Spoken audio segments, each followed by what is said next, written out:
have with me Susan Elder, hi. And we're getting ready to do our problem-based learning final project for statistics EDUF 8126.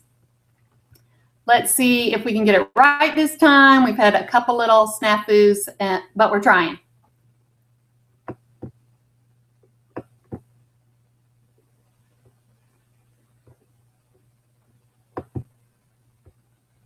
There we go.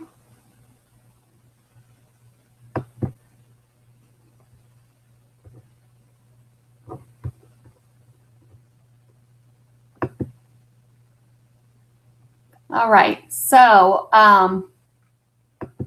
what we did was a literature review, and we found out that according to prior research, students who attend school regularly demonstrated higher levels of achievement than students who do not, particularly when related to math and into reading and general knowledge skills.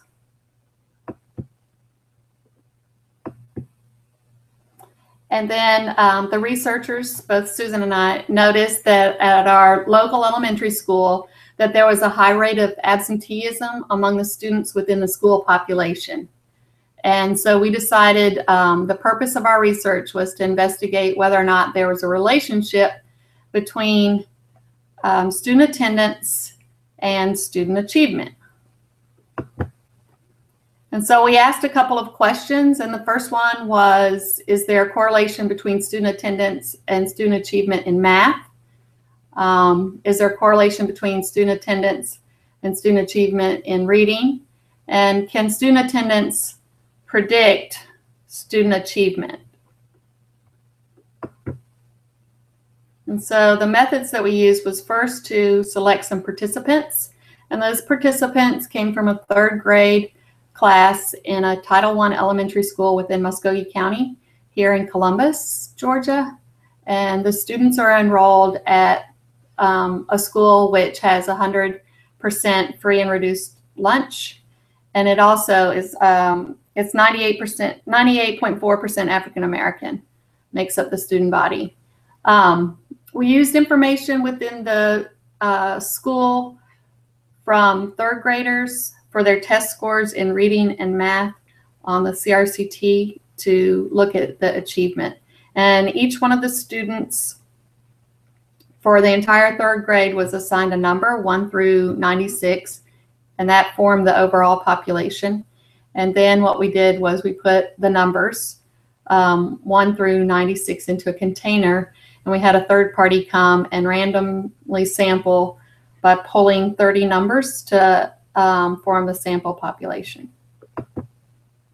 And then we used descriptive statistics to look at the data, and we collected descriptive statistics to include the mean, median, mode, range, variance, and the standard deviation to best describe the outcomes.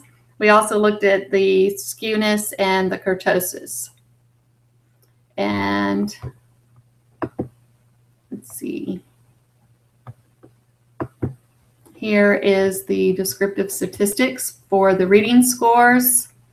And then we also, and that includes the days missed. And then we also use the math scores and the days missed. Now I'm going to turn it over to Susan. We then inserted all the data into the SPSS, came up with a histogram and a scatter plot. This is for the reading for the data we put in.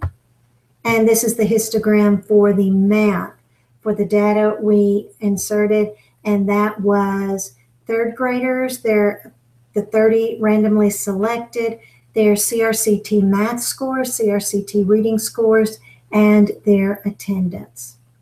What we came up with was that the results indicated that according to the data we used, there is not a strong positive relationship between achievement and attendance.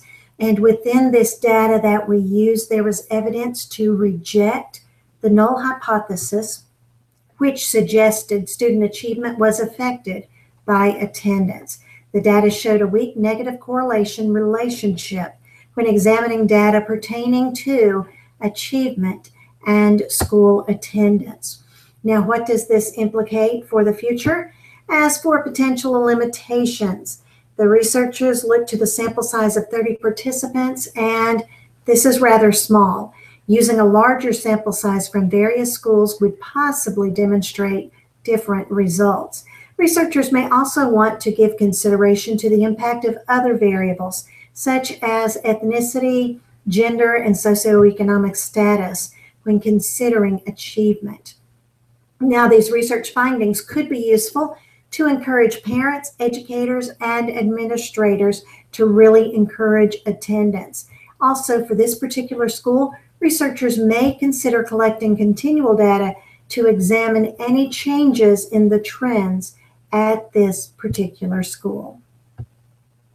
And these are the references that we used in order to do the literature review for this problem-based learning final project.